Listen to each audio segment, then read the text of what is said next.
बहुत से विदेशी मीडिया जो है वो भी कह रही है it's an anti Muslim law. ऐसा नहीं है।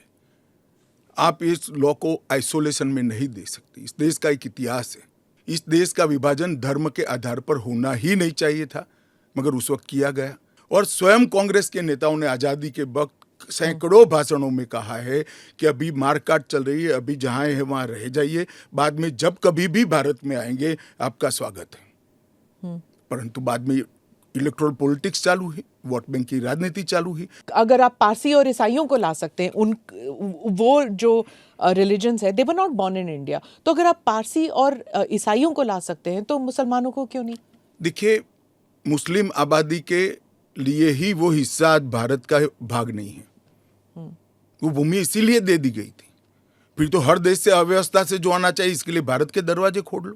मैं बाकी रिलीजन्स के बारे में बाद में आती हूँ, पहले मुसलमान समुदाय के बारे में बात करते हैं, क्योंकि चाहे ओवैसी साहब हों, चाहे ममता बनर्जी हों, और फिर बहुत से विदेशी मीडिया जो है वो भी कह रही है it's an anti Muslim law, because आप मुसलमानों को नहीं शामिल कर रहे हैं, तो वो क्राइटेरिया ही है कि मुसलमान नहीं होने चाहिए। ऐसा नहीं है। आप इस लॉ को आइसोलेशन में नहीं दे सकते। इस देश का एक इतिहास है।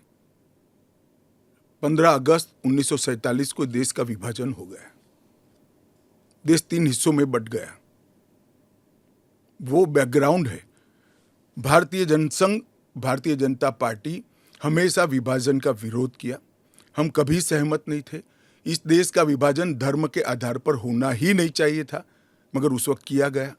जब धर्म के आधार पर आप विभाजन करते हो और वहां जो अल्पसंख्यक है उन लोगों पर ढेर सारे अत्याचार हो, धर्म परिवर्तन कराया जाए, इनकी महिलाओं को अपमानित किया जाए, वो माँ बहन बेटी के लिए वो शरण में आए भारत की, तो क्या उसको यहाँ नागरिकता का अधिकार नहीं है?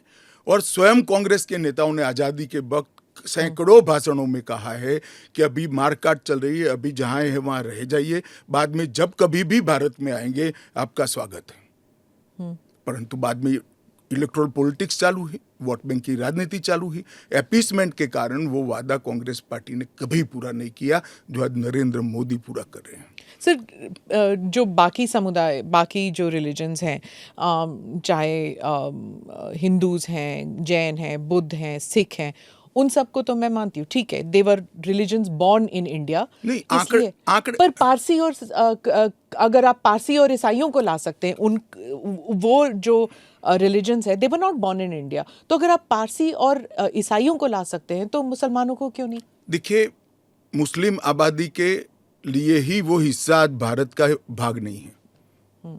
वो भूमि इसीलिए दे दी गई थी। फिर तो हर देश से अव्यवस्था से जो आना चाहिए, इसके लिए भारत के दरवाजे खोल लो। भारत कहां बचता है? अखंड भारत के जो लोग हिस्सा थे और जिन पर धार्मिक प्रताड़ना हुई है, उसको शरण देना मैं मानता हूं हमारी नैतिक जिम्मेदारी है और हमारी कॉन्स्टिट्यूशनल रिस्पॉन्सिबिलिटी। और स्मिता जी, आप आंकड़े की गहराई में जाइए। जब विभाजन हुआ तब पाकिस्तान में 23% हिंदू थे, हिंदू और सिख थे। आज 3.7% बच गए। कहां गए सारे? इतने सारे तो यहां आए नहीं। धर्म परिवर्तन हुआ, अपमानित किया गया, दोयम दर्जे के नागरिक के नाते इनको रखा गया। कहां जाएंगे ये लोग? क्या देश इसका विचार नहीं करेगा? देश की पार्लियामेंट इसका विचार नहीं करेगी? देश की पॉलिटिकल पार्टियों ने इनका विचार नहीं करना चाहिए?